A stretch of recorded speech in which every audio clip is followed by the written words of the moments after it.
আপনাদের সামনে এসেছি আমাদের বাংলাদেশের প্রথম রাষ্ট্রপতি। আপনারা অনেক ছোট, আপনারা তো জানেন না, তিনি স্বাধীনতার ঘোষণা করেছিলেন এবং স্বাধীনতার ঘোষণা করে যুদ্ধ করে দেশটিকে স্বাধীন করেছিলেন এবং দেশের মানুষের কল্যাণে, মানুষের খেদমতে তিনি কাজ করেছিলেন। যিনি একজন সাচ্চা মুসলিম ছিলেন, যার মৃত্যুর পর যার বুকের ভিতরে একটা রকেট ছিল, সেই রকেটের ভিতর 30 পারা কোরআন এই রকেট ছিল। তিনি ছিলেন আমাদের বাংলাদেশের প্রথম রাষ্ট্রপতি শহীদ প্রেসিডেন্ট জিয়াউর রহমান।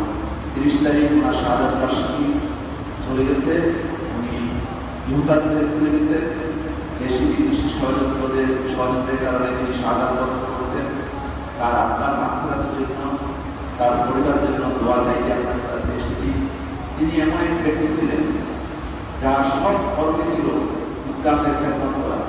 যিনি বাংলাদেশ থেকে যখন পবিত্র হজ পালনের জন্য উনি মক্কা মদিনায় যান, তখন তিনি দেখেছিলেন মরুভূমি ছিলেন, কোনো গাছ নেই। তখন তিনি বাংলাদেশের নিম গাছ ছিলেন সব ধরা হয়েছে। সেই নিম গাছটি এখন জিয়া গাছ হিসেবে সৌদি আরবের সবাই কাছে সম্মান।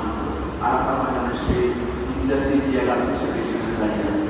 এমনিভাবে শহীদ প্রেসিডেন্ট জিয়াউর রহমান যখন আমাদের দ্বিতীয় মুসলিম পার্থিবতিম রাষ্ট্র যুদ্ধে অবতীর্ণ হইল, পশ্চিমা ইহুদি ন্যাসারাতদের ষড়যন্ত্রের কারণে ইরান যুদ্ধ, সেই যুদ্ধটিকে বন্ধ করার জন্য আগে ওয়াইসি থেকে দায়িত্ব দেওয়া হয়েছিল ইরানের যুদ্ধ বন্ধ করার জন্য। তিনি সেখানে অন্যতম ভূমিকা রেখেছিলেন এবং তিনি সার্কের মাধ্যমে এই অঞ্চলে ইসলামকে প্রতিষ্ঠিত করার জন্য সরাসরি কাজ করে গিয়েছিলেন।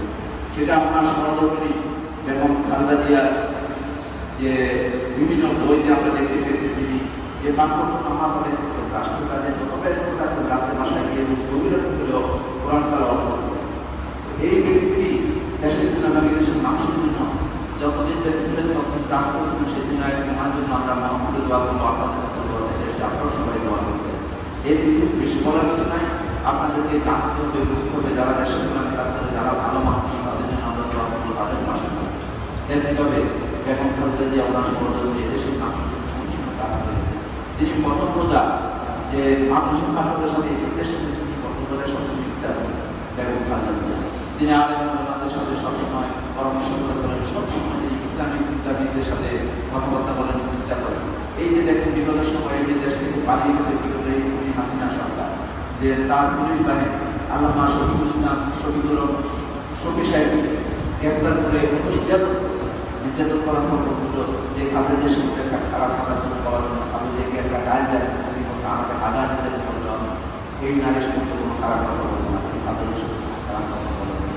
তেমনিভাবে যত অনেক অনেক নির্যাতন সময় শিশুদেরকে কিন্তু হত্যা করেছে।